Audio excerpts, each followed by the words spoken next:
ನಾನಾ ವಿಧದಲ್ಲಿ ನಿಮಗೆ ನೋವನ್ನು ತೊಂದರೆಗಳನ್ನು ಕೊಟ್ಟಿರ್ತಕ್ಕಂಥವ್ರಿಗೆ ನೀವೇನೂ ಮಾಡೋಕ್ಕಾಗ್ತಾ ಇಲ್ಲ.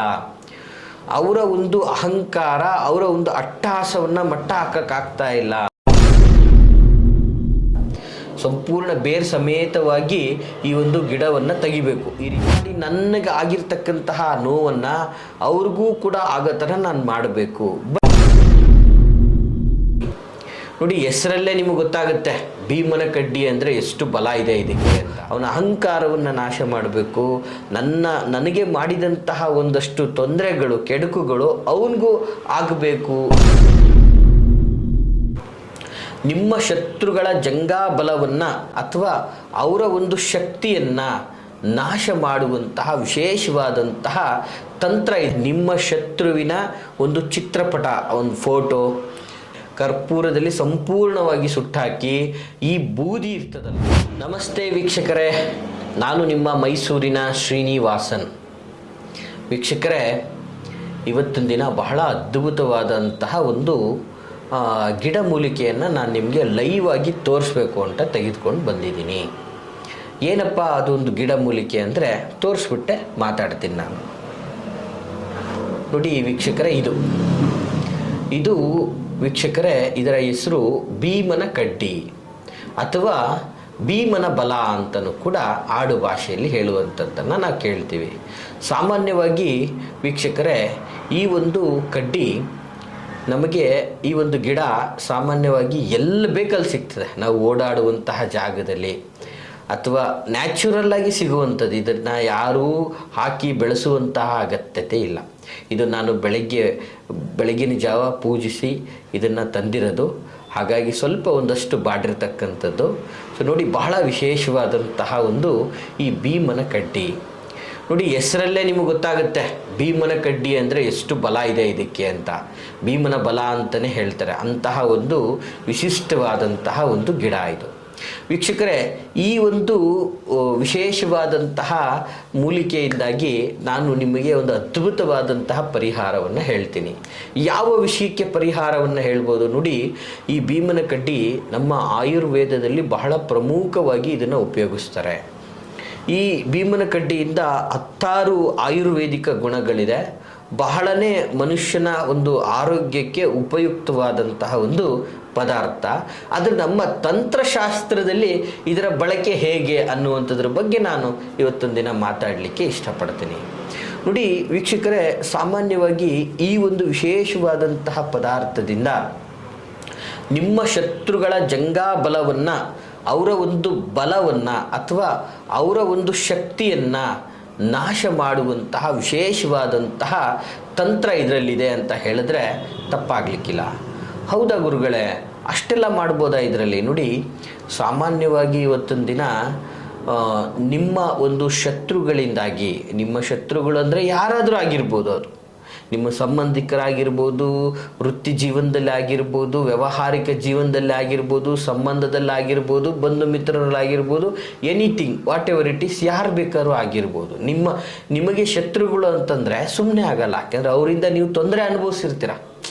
ಅವರಿಂದ ನೀವು ಸಿಕ್ಕಾಪಟ್ಟೆ ತೊಂದರೆಯನ್ನು ಅನುಭವಿಸಿ, ತುಂಬ ನೋವನ್ನು ಅನುಭವಿಸಿ, ಕಷ್ಟ ಅನುಭವಿಸಿ, ಅಪಮಾನವನ್ನು ಹೊಂದಿ, ನಾನಾ ವಿಧದಲ್ಲಿ ನಿಮಗೆ ನೋವನ್ನು ತೊಂದರೆಗಳನ್ನು ಕೊಟ್ಟಿರ್ತಕ್ಕಂಥವ್ರಿಗೆ ನೀವೇನೂ ಮಾಡೋಕ್ಕಾಗ್ತಾ ಇಲ್ಲ. ಅವರ ಒಂದು ಅಹಂಕಾರ, ಅವರ ಒಂದು ಅಟ್ಟಹಾಸವನ್ನು ಮಟ್ಟ ಹಾಕೋಕ್ಕಾಗ್ತಾ ಇಲ್ಲ ಅನ್ನುವಂತಹ ವ್ಯವಸ್ಥೆಗಳು ನಿಮ್ಮನ್ನು ಸದಾ ಕಾಡ್ತಾ ಇರುತ್ತೆ. ನಿದ್ರೆ ಬರ್ತಾ ಇರಲ್ಲ, ಎದ್ರು ಕುಂತರು ನಿಂತರು ಅವ್ರು ಮಾಡಿದಂತಹ ಒಂದು ಪಾಪಕೃತ್ಯಗಳು ನಿಮ್ಮನ್ನು ಕಾಡ್ತಾ ಇರ್ತದೆ. ಇದರಿಂದಾಗಿ ನೀವು ತುಂಬ ಅಂದರೆ ತುಂಬ ನೋವನ್ನು ಅನುಭವಿಸ್ತಾ ಇರ್ತೀರಾ. ಜೊತೆಗೆ ಅವ್ರಿಗೆ ಏನಾದರೂ ಒಂದು ಮಾಡಬೇಕು, ರಿವೆಂಜ್. ನಾನು ಹೆಂಗಾದರೂ ಮಾಡಿ ನನಗೆ ಆಗಿರ್ತಕ್ಕಂತಹ ನೋವನ್ನು ಅವ್ರಿಗೂ ಕೂಡ ಆಗೋ ಥರ ನಾನು ಮಾಡಬೇಕು. ಬಟ್ ನನಗೆ ಶಕ್ತಿ ಇಲ್ಲ, ಆ ಥರ ಮಾಡಲಿಕ್ಕೆ ನನಗೆ ಆಗ್ತಾ ಇಲ್ಲ. ಅವರು ದೈಹಿಕವಾಗಿ ಸದೃಢರಾಗಿದ್ದಾರೆ, ಹಣಬಲ ಇದೆ, ಜನಬಲ ಇದೆ, ರಾಜಕೀಯ ಬೆಂಬಲ ಇದೆ, ಎಲ್ಲ ವಿಧದಲ್ಲೂ ಕಾಂಟ್ಯಾಕ್ಟನ್ನು ಚೆನ್ನಾಗಿಟ್ಕೊಂಡಿದ್ದಾರೆ. ಅಂಥವ್ರಿಗೆ ನಾನು ಏನು ಮಾಡೋಕ್ಕೆ ಸಾಧ್ಯ ಆಗ್ತದೆ? ಹೇಗೆ ನಾನು ಇದರಿಂದ ಈ ಒಂದು ಕಾರ್ಯವನ್ನು ಮಾಡಿ ಅವನ ಅಟ್ಟಹಾಸವನ್ನು ಮಟ್ಟ ಹಾಕಬೇಕು, ಅವನ ಅಹಂಕಾರವನ್ನು ನಾಶ ಮಾಡಬೇಕು, ನನಗೆ ಮಾಡಿದಂತಹ ಒಂದಷ್ಟು ತೊಂದರೆಗಳು, ಕೆಡುಕುಗಳು ಅವನಿಗೂ ಆಗಬೇಕು ಅನ್ನುವಂತಹ ಒಂದು ದ್ವೇಷ, ಇವೆಲ್ಲವೂ ಇರ್ತಕ್ಕಂಥದ್ದು ಸಹಜ. ಅಂತಹ ಒಂದು ವ್ಯವಸ್ಥೆ ಇತ್ತಂತಂದರೆ ನೀವು ಈ ಒಂದು ಮಾರ್ಗದಲ್ಲಿ ಈ ಒಂದು ಭೀಮನ ಕಡ್ಡಿ ಅಥವಾ ಭೀಮನ ಬಲ ಇದನ್ನು ಬಳಸ್ಕೊಂಡು ಬಹಳ ಅಂದರೆ ಬಹಳ ಸುಲಭವಾಗಿ ನಿಮ್ಮ ಶತ್ರುಗಳ ಅಹಂಕಾರವನ್ನು ಅಟ್ಟಡಗಿಸಬಹುದು. ಯಾವ ರೀತಿಯಲ್ಲಿ ಗುರುಗಳೇ, ಏನು ಅಷ್ಟು ವ್ಯವಸ್ಥೆ ಇದೆಯಾ ಇದರಲ್ಲಿ ಅಂತಕ್ಕಂಥದ್ದು? ನೋಡಿ, ಯಾವುದೇ ಒಂದು ಗಿಡಮೂಲಿಕೆ ಅಂತಂದರೆ ಅದು ಸುಮ್ಮನೆ ಬರೋದಿಲ್ಲ. ಪ್ರಕೃತಿದತ್ತವಾಗಿ ನೇಚರಲ್ಲಿ ಉತ್ಪತ್ತಿಯಾಗಿರ್ತದೆ, ಪಂಚಭೂತಗಳಿಂದ ವಿಶೇಷ ಶಕ್ತಿಯನ್ನು ಹೊಂದಿರ್ತದೆ. ಬಟ್ ಅದನ್ನು ಮಾಡುವ ವಿಧಾನವನ್ನು ಕರೆಕ್ಟಾದ ರೀತಿಯಲ್ಲಿ ಮಾಡಬೇಕು, ಮತ್ತು ಬಹಳ ಭಕ್ತಿಯಿಂದ ಶ್ರದ್ಧೆಯಿಂದ ಇದನ್ನು ಮಾಡಬೇಕು. ಹಾಗಾದರೆ ಏನು ಮಾಡಬೇಕು? ನಮ್ಮ ಶತ್ರುಗಳು ನಮಗಿಂತ ಡಬಲ್ ಅವರು ಅನುಭವಿಸ್ಬೇಕು ಅಂದರೆ ಏನು ಮಾಡಬೇಕು ಅನ್ನುವಂಥದ್ದು ಸಹಜವಾಗಿ ಕಾಡುವಂತಹ ಪ್ರಶ್ನೆ. ನೋಡಿ ವೀಕ್ಷಕರೇ, ನೀವು ಮಾಡಬೇಕಾಗಿರೋದು ಇಷ್ಟೇ.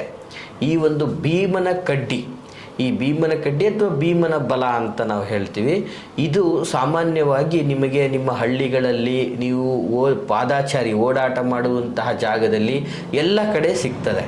ಫಸ್ಟು ಈ ಒಂದು ತಂತ್ರದ ವಿಧಾನವನ್ನು ನಾನು ನಿಮಗೆ ತಿಳಿಸ್ತೀನಿ, ಸೂಕ್ಷ್ಮವಾಗಿ ನೋಟ್ ಮಾಡ್ಕೊಳ್ಳಿ ವೀಕ್ಷಕರೇ. ಮೊದಲನೇದಾಗಿ ನೀವೇನು ಮಾಡಬೇಕು ಅಂತಂದರೆ, ಈ ಒಂದು ಗಿಡವನ್ನು ಫಸ್ಟು ಎಲ್ಲಿದೆ ಒಂದು ನೋಡ್ಕೋಬೇಕು.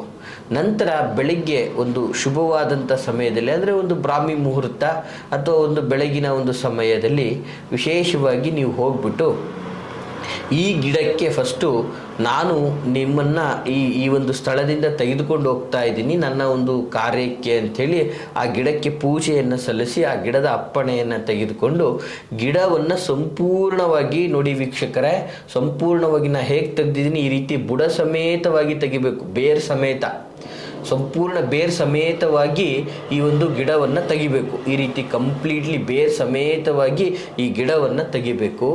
ತೆಗೆದ ನಂತರ ಅದನ್ನು ಸೀದಾ ತೆಗೆದುಕೊಂಡು ಬಂದು ಮನೆಯಲ್ಲಿ ವೀಕ್ಷಕರೇ ದಕ್ಷಿಣಾಭಿಮುಖವಾಗಿ ಕೂತ್ಕೊಳ್ಬೇಕು. ಕರೆಕ್ಟಾಗಿ ಈ ಒಂದು ಗಿಡವನ್ನು ಇಟ್ಕೊಂಡು ದಕ್ಷಿಣಾಭಿಮುಖವಾಗಿ ಕೂತ್ಕೊಂಡು ವೀಕ್ಷಕರೇ ನಿಮ್ಮ ಶತ್ರುವಿನ ಒಂದು ಚಿತ್ರಪಟ, ಒಂದು ಫೋಟೋ ಅಥವಾ ಒಂದು ಫೋಟೋ ಇಲ್ಲ ಅಂತಂದರೆ ಅವನ ಹೆಸರನ್ನು ವಿಶೇಷವಾಗಿ ಈ ಒಂದು ಗಿಡದ ಬೇರಿಗೆ ನೀವು ಬರ್ಕೋಬೇಕು. ಯಾವುದಾದ್ರೂ ಪೆನ್ನು ಯಾವುದಾದ್ರೂ ಇಂಕಲ್ಲಿ ಬರ್ಕೋಬೇಕು ವೀಕ್ಷಕರೇ, ನೀಟಾಗಿ ಬರ್ಕೋಬೇಕು.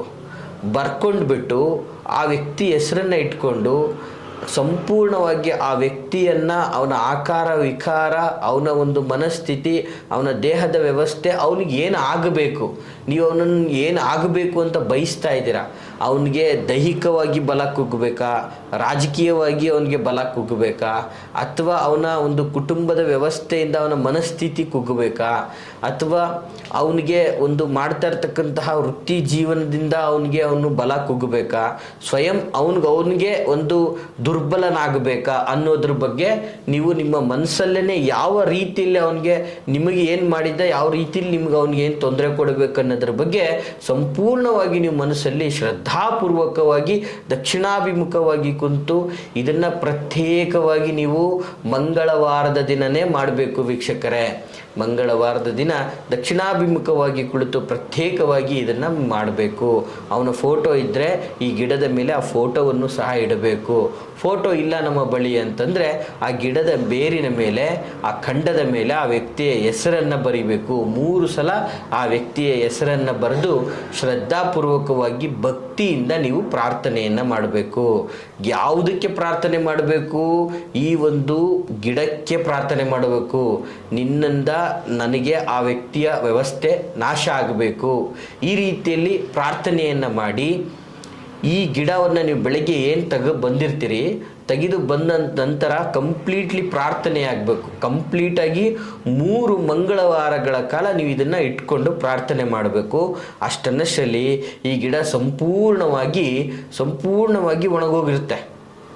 3 ಮಂಗಳವಾರ ಅಂತಂದರೆ ಸಂಪೂರ್ಣವಾಗಿ ಒಣಗೋಗಿರ್ತದೆ. ಸೊ 3 ಮಂಗಳವಾರದ ನಂತರ ಈ ಗಿಡವನ್ನು ತೆಗೆದುಕೊಂಡೋಗಿ ಸಂಪೂರ್ಣವಾಗಿ ಭಸ್ಮ ಮಾಡಬೇಕು. ಅಂದರೆ ಸಂಪೂರ್ಣ ಸುಟ್ಟಾಕಬೇಕು. ಯಾವುದರಲ್ಲಿ ಸುಟ್ಟಾಕಬೇಕು? ಕರ್ಪೂರದಲ್ಲೇ ಸುಟ್ಟಾಕಬೇಕು ವೀಕ್ಷಕರೇ. ಕರ್ಪೂರದಲ್ಲಿ ಸಂಪೂರ್ಣವಾಗಿ ಸುಟ್ಟಾಕಿ ಈ ಬೂದಿ ಇರ್ತದಲ್ಲ, ಉಳಿದಂತಹ ಬೂದಿಯನ್ನು ತೆಗೆದುಕೊಂಡು ನಿಮ್ಮ ಶತ್ರು ಓಡಾಡುವಂತಹ ಜಾಗದಲ್ಲೆಲ್ಲ ಚೆಲ್ಲಿಬಿಟ್ರೆ ಖಂಡಿತವಾಗಿಯೂ ನೀವೇನಂತ ಅಂದ್ಕೊಂಡು ಕಾರ್ಯವನ್ನು ಮಾಡಿದರೆ ನಿಮ್ಮ ಶತ್ರುವಿಗೆ ಅಷ್ಟು 100% ಅವ್ರಿಗೆ ಎಫೆಕ್ಟ್ ಆಗುವಂಥದ್ದಾಗ್ತದೆ. ಅವರ ಬಲಗಳು, ಅವರ ಶಕ್ತಿ ಕುಗ್ಗುತ್ತೆ, ಸಾರ್ವಜನಿಕವಾಗಿ ಅವರಲ್ಲಿ ಆ ಒಂದು ಆಕರ್ಷಣೆಯ ಶಕ್ತಿ ನಾಶ ಆಗುತ್ತೆ, ಅವರ ಬಲಗಳು ಕುಗ್ಗೋಗುತ್ತೆ, ಶಕ್ತಿ ನಾಶ ಆಗುತ್ತೆ. ಆಗ ನೀವು ಇಚ್ಛೆಪಟ್ಟಂಥ ಕಾರ್ಯ ಯಶಸ್ವಿ ಆಗ್ತದೆ. ವೀಕ್ಷಕರೇ, ಒಂದು ಸೂಚನೆ ಏನಪ್ಪ ಅಂದರೆ, ನಿಮ್ಮ ಶತ್ರುಗಳಿಗೆ ನಿಮಗೆ ತೊಂದರೆ ಕೊಟ್ಟಂಥವ್ರಿಗೆ ಅಥವಾ ನೀವು ಅವರಿಂದ ತುಂಬ ನೋವನ್ನು ಅನುಭವಿಸಿ ನಾಶವಾಗಿದ್ದರೆ ಮಾತ್ರ, ಒಳ್ಳೆ ಕಾರ್ಯಕ್ಕೆ ಮಾತ್ರ ಇದನ್ನು ಬಳಸಿ ಅಂತ ನಾನು ಈ ಮೂಲಕ ನಿಮಗೆ ಸೂಚನೆ ಕೊಡ್ತಾ ಇದ್ದೀನಿ. ವೀಕ್ಷಕರೇ, ಸರಿಯಾದ ಕ್ರಮದಲ್ಲಿ ಪಾಲನೆ ಮಾಡಿ, ಕಾರ್ಯ ಖಂಡಿತವಾಗಿ ಆಗ್ತದೆ ಅಂತ ಹೇಳಲಿಕ್ಕೆ ಇಚ್ಛೆ ಪಡ್ತೀನಿ. ಈ ಮಾಹಿತಿ ತಮಗೆ ಇಷ್ಟವಾಗಿದ್ದರೆ ಲೈಕ್ ಮಾಡಿ.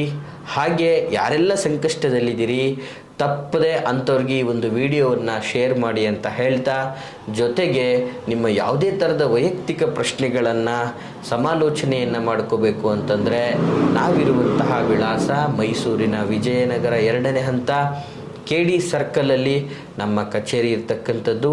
ತಾವು ನೇರವಾಗಿಯೂ ಸಹ ಬಂದು ನಮ್ಮನ್ನು ಭೇಟಿ ಆಗ್ಬೋದು ಅಂತ ಹೇಳ್ತಾ, ಎಲ್ರಿಗೂ ಶುಭವಾಗಲಿ. ನಮಸ್ಕಾರ.